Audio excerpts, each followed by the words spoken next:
Today, we've been transported to the set of Bridgerton. We've driven about 2.5 hours west of London, and we are in the city of Bath. Our first stop of the day is at the Royal Crescent. The Royal Crescent has 30 identical houses, and they're in the shape of a half moon. This collection of 30 houses is arguably one of the finest collection of Georgian architecture in the United Kingdom. One of the things that you have to do when you come to the Royal Crescent is try to find the house with the yellow painted door. So as we're walking by, we're at number 30, which is the very end. All the doors are white.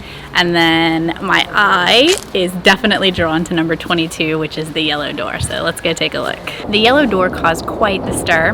I think the police were involved, but eventually everything was all right, and the yellow door was able to stay. As far as yellow doors go, this seems to be quite a pale shade. I was expecting a bright yellow door. Are you kidding me? Number 2's door is far more different than number 22's door. This is a completely different shade. It's brown. I like how they've marked the difference between the public park and the private park. There's a demilitarized zone of grass in the middle. So that's a pretty clear marking, not to overstep your boundaries. Like Ali mentioned earlier, lots of filming locations for Bridgerton were filmed in Bath, and behind me at number 1 Royal Crescent is the Featheringtons' London home. Holly was super disappointed when she realized Lord Featherington's a fictional character. Heartbroken. Do you even remember Lord Featherington? Oh. The good-looking guy? All right, number 1 Royal Crescent is a museum, and if you want to visit, admission is £11. This house was the first one built in the Royal Crescent, and if you go inside, you can learn all about Georgian history. We are leaving the Royal Crescent behind and going towards the Circus. The Circus is another collection of Georgian houses similar to this. The Circus is less than a 5-minute walk from the Royal Crescent, so it's not too far of a walk. The Circus is set up into 3 different segments with a grassy area right in the middle. It looks like there are 30 houses in the Circus as well, because I'm just looking at the different segments and the numbers go all the way to 30 again. There's some people behind us that are standing in the middle of the Circus and clapping, and you can definitely hear the echo, so pretty cool spot to do some echolocation. We also found some Instagrammers who are throwing the fall leaves into the air to get that perfect Instagram shot. We have driven down from the Royal Crescent and we find ourselves in the middle of Bath city centre. We are starving, so we're going to make our way to Sally Lunn's. Right now we're in Southgate, and this is kind of the more contemporary shopping area, so the buildings are definitely more modern. This street used to be an umbrella street, but they've decided to change things up and it's become a butterfly street. So in 2 to 3 years' time, you see a butterfly street, probably originated from here. Now we're making our way into Abbey Green. This was also a Bridgerton filming location for like the market stalls and when they were strolling around the area. So the lady that made the dresses in the show, Modiste, this was her dress shop. Now it's called the Abbey Deli.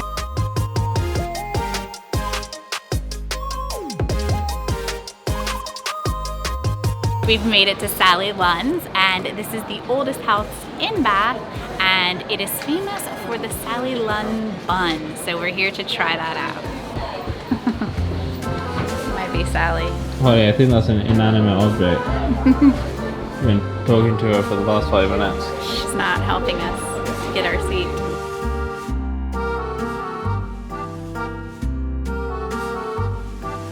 So for the sweet one, we're gonna go with the amazing lemon curd, and for the savory one, we're gonna go with the smoked salmon bun.